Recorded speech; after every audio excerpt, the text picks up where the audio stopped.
Western Canada's Riel Rebellion was the key factor in the creation of a company of rifles at the Lakehead in 1885. They saw no action, but soon had companies stationed across the Northwest. A decade later, the rifle company had folded to be revived in 1906 as the 96th Lake Superior Regiment.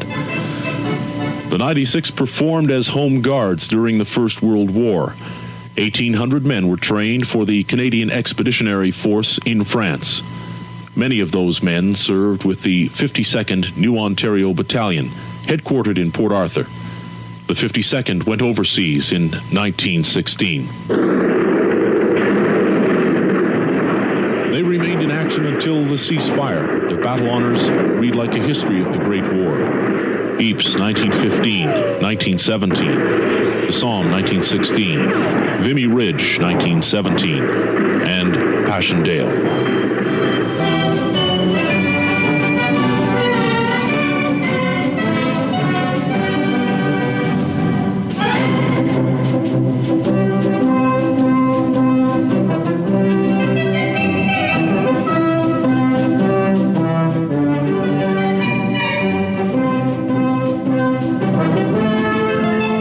During the interwar years, the 1st Battalion of the Lake Superior Regiment carried on the traditions of the Fighting 52nd.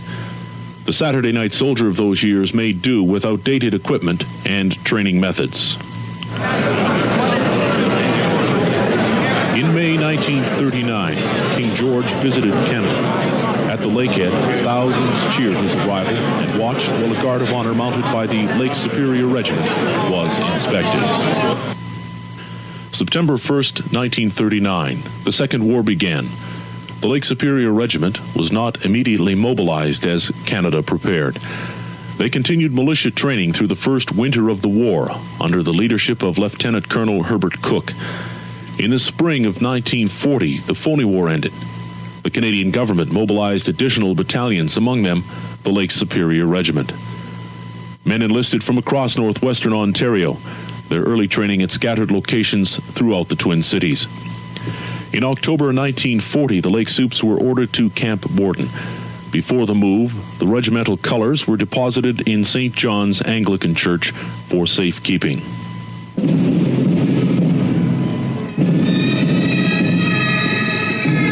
Thousands of friends and loved ones gathered to wish the boys Godspeed as they boarded trains for their trip east. Many would never return. For the rest, it would be over 5 years before they would see their homes again. At Borden, the Lake Superiors began training in earnest. A large part of that training consisted of route marches. And we walked over in the best part of Canada. After we had a few months up here, we went east to Camp Borden. And after they walked us all over half of southern Ontario, they moved us up to Ottawa. And after a little short stay in Ottawa, for a month, we marched all the way to Montreal. Before that 125-mile march, they were shipped to Ottawa. They'd been awarded the privilege of acting as guard of honor for the anticipated visit of U.S. President Franklin Delano Roosevelt. When the president never came, the Governor General, the Earl of Athlone, inspected the regiment. Prime Minister Mackenzie King addressed the Lake Supes during their stay in the capital. Late in May 1941, the regiment marched to Vaudreuil, and from there, they went by train to the East Coast. The feeling of comradeship strong among the men. Coming home from the pubs at night, you've got your 1, 2 or 3 close friends, and then you're friends with other guys. You get around a big table, but going home again back to the old bunkhouse, you're with your 2 or 3 again. The friendships are very close, and you get to know each other better in your own families. The regiment was stationed at various camps during their months in the Maritimes. In March 1941, they were converted to a motor battalion. While the Lake Superiors were an infantry battalion, we were motorized. You worked directly with the armored regiments. And the 4th Armored Brigade had 3 armored regiments, and the motor battalion has 3 motor companies. And one company would be in support of each armored division when they were going into any attack. And then when foot soldiering was required, then we had to do that. So we had a dual role and tremendous firepower. Lake Superiors were an ingenious lot, and we scrounged, actually, 3 old Brownings from the armored regiments. We actually scrounged 5 old Brownings, which we put on the front of the carrier. In August 1942, the Lake Superior Regiment motor sailed overseas on the Strathmore, learning of the Canadian raid on Dieppe while they were aboard. They landed in Glasgow, Scotland. They were moved immediately to Farnham, England. The Canadians were well received in Britain, but then, of course, after a while, with the tremendous amounts of route marches and battle drill training and arms training and courses and whatever, people were itching to make use of what they had learned. 2 years of hard training lay ahead before the Lake Supes would actually get into the fighting. It happened, I was driving a water truck at the time, and this night we had just moved into a new area, and I had to go out and get a load of water. By the time we got to the town where I had to go to the water, which was at a fire station, and there was a pub next door, so we went in and had a couple of beers, hopped in the vehicle, went back, and here the outfit had moved suddenly. And I guess it took about 3 days to find them. In November 1942, Lieutenant Colonel Cook, unable to meet the stiffer requirements of an armored battalion, was replaced by Lieutenant Colonel WWII. The latter was in turn replaced by the regiment's former adjutant, Lieutenant Colonel J.E.V. Morel, in February 1944. The Second Front burst onto the beaches of France, D-Day, June 6, 1944. The Lake Superiors, however, did not play a part in this invasion. We were not part of the D-Day landing troops, and we were scheduled for the breakthrough. And we went from Courcelles is where we landed, and by this time Caen had been taken, and the regiment moved and had its first taste of blood just a little bit south of Caen, and it was a shock to the system of everybody to find out that the bullets were for real, people were being killed, people were being wounded, and it became a harsh reality of life. Late in July, the 4th Armored relieved units of Monty's famed Desert Rats at Ypres and Solier. The LSRs were part of the advance south from Caen to close the Falaise pocket. Lieutenant Colonel Morel was wounded. Command of the regiment passed to Lieutenant Colonel Robert A. Keane. Our officers were, I'd say, the best in the whole brigade that we were brigaded with. We were very fortunate that way. Right from the colonels down, I think. Late Colonel Keane there, well, they'd follow him to hell. The mad dash in mid-August, a renewed effort to cut off the German retreat. The Lake Supes came to the assistance of a Polish regiment. Oh, yeah, we got them out of a mess there one time. They were completely surrounded. And I think we went in the British Columbia Regiment, C Company, and on the other part of the regiment, of course, more and some tanks from the Grenadiers. Yeah, but we had to get them out of that mess, all right. They were very pleased to see us as well. After Falaise was taken, when the German army was surrounded, we went through 14 miles of the worst carnage, destruction and death that could possibly be seen anywhere, which was the most terrible part of war.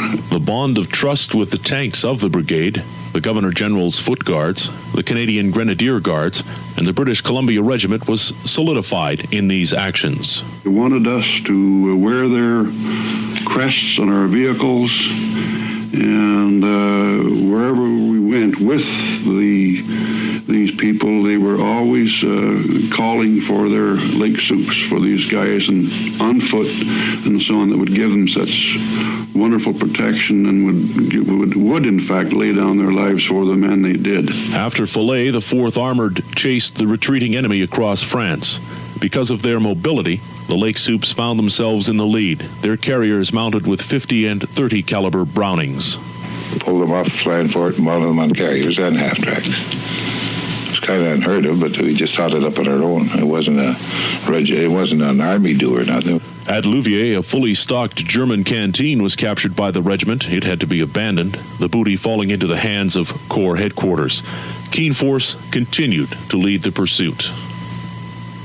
A tank commander would not want to commit his tanks and get trapped by anti-tank guns. So when you get into a situation like that, when every time you advance, you almost come into a situation like that, it would be the motor battalion, the motor company, and in many times the scout platoon of the motor company would have to go forward. Now, in so doing, when you found out what was there, vehicles were damaged, and regrettably, there were many casualties. The swift advance along the 4th Armoured Screen Route came to an end on the outskirts of Bruges, Belgium, September 9th. Taking this town was again a show of cooperation between the armour and the motor battalion. Without a doubt, the Lake Superior Regiment, because of their role and because of the tremendous esprit de corps that we had men from all over the Canadian Army that would have given anything if they were serving to have served with the Lake Supes because of our reputation. The Lake Supes had very high esprit de corps. Many officers had risen through the ranks of the regiment. Non-commissioned officers of the first year became the soldiers, the junior officers of years 2 and 3. Well, then, when we went to England after 2 years, because age was taking its toll on a lot of these people, a lot of them, because of their age, couldn't go to England. That was a sort of a culling and made an opportunity for advancement for some of the younger people. Other units took up the chase of the fleeing Germans at Ecloo, while the Lake Superiors moved into the Leopold Canal area. They held a section of that canal from September 22nd to October 15th. They attacked across the canal, supported by Wasp flamethrowers, intent on clearing the Scheldt Estuary and opening the port of Antwerp to Allied shipping. An armored attack with A and B companies cut the main road to Bergen-op-Zoom, Holland. B Company participated in a unique action at Zypa Harbor near the island of Schoen. Peeked over the dike that morning, and to our surprise, there's some ships there. So we just quietly, we brought some tanks up, and they all moved ahead at once, and the tanks started firing away, and we started firing with the machine guns. All hell broke loose, and the Germans, I can imagine what happened. They were all of a sudden inundated with shells of all kind, mortar, and mortars were necessary because these ships were down in behind, and ordinary rifle and small arms fire, which the straight trajectory could not get behind. The Germans returned the fire on from their ships and so on for 15 or 20 minutes, and the fire ceased. 4 enemy vessels were sunk. The Lake Superior Regiment suffered no casualties. The action made headlines in all Allied newspapers. In early November, the regiment moved to Sertogenbosch, home for the winter. The regiment patrolled along the Maas River. Patrols were a way of life. Casualties were being encountered, and it was just a little bit of a slow period. Fort Crevecoeur, a trouble spot on the front, was captured after an all-night exchange of fire early in December. In February, the Lake Supes prepared for the final thrust into Germany. They captured a ridge overlooking the town of Udem, setting up the assault on the Hochwald Forest, their toughest action to date. We'd overshot our mark and got in too far, and we got cut off. There were not too many of us come out there in the morning. A lot of the boys were taken and a lot killed, of course. The Hochwald fighting was more vicious than Falaise, and the regiment paid for the ground they held in blood. It wasn't bad for us. Oh, it was a little sticky at times, but you get them in a pocket like that, it was like shooting ducks. But it wasn't that sticky, really, I'd say, Falaise. Cooston Canal, Winthal Castle. There's quite a few bad ones, but I'd say the Hochwald was our worst. Despite heavy German shell fire, the Hochwald was held. The Lake Supes had suffered nearly 150 casualties in 6 days of fighting when the 2nd Infantry Division relieved them. A few days later, the Lake Supes captured Winenthal Castle, their last battle west of the Rhine. The fighting lasted through the night, but as dawn broke, the German paratroops defending the castle did as well. The attack had proven to be too much for them. the Lake Superiors went to a rest area to regroup. You went into action. You were just a company, together. The regiment was all split up, a company with this tank outfit, another with the SARs, one with the BCRs, and one with the Governor Generals, and you didn't meet until you got into a rest area. You go around looking for fellas you know them for 4 years, they're not there anymore. In April, the Lake Superiors forced a crossing of the 20 Canal. A company secured a bridgehead despite German opposition. The company held while the engineers built a bridge to permit the armor to cross. The advance was slowed by hundreds of newly liberated Dutchmen, showering the men with wine and kisses. As the advance moved into Germany, rearguard actions by the enemy didn't seriously slow the pace. At Falaise, they paused to knock out German resistance. Then on April 22nd, the Lake Supes and a squadron of grenadier tanks pushed east along both banks of the Koosten Canal. Their line of advance was altered toward Oosterschep, with the Lake Supes again in the lead. We used to lead in the tanks. We were mounted machine guns, and the Germans had a tendency of laying in these hedgerows and things with bazookas to knock the tanks off. And we should go along spraying the hedge of it with machine guns and things like that. I was generally lead carrier, and that was a job I didn't fancy too much, because the mines, if we hit a mine, that their first wheel in the bogey is right under where you sit.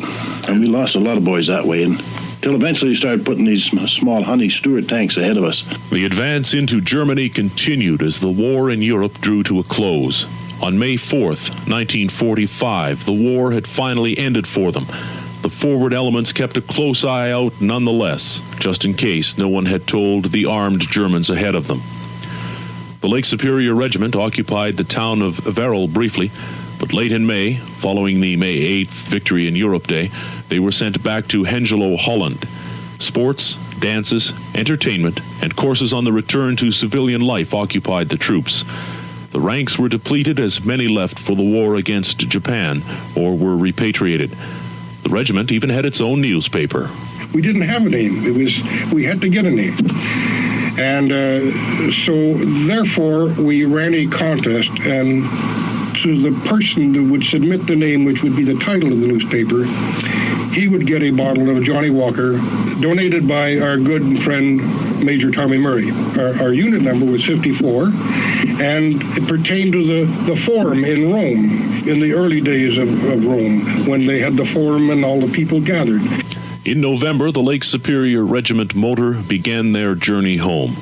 During a stopover in England, new colors were presented by Field Marshal Lord Alexander. The regiment then shipped out for Halifax, there boarding a train for the final trip to Port Arthur.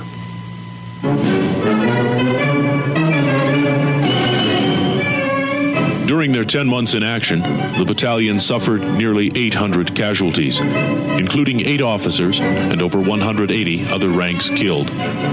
Over 340 vehicles of all types, including 136 universal carriers, were lost in battle.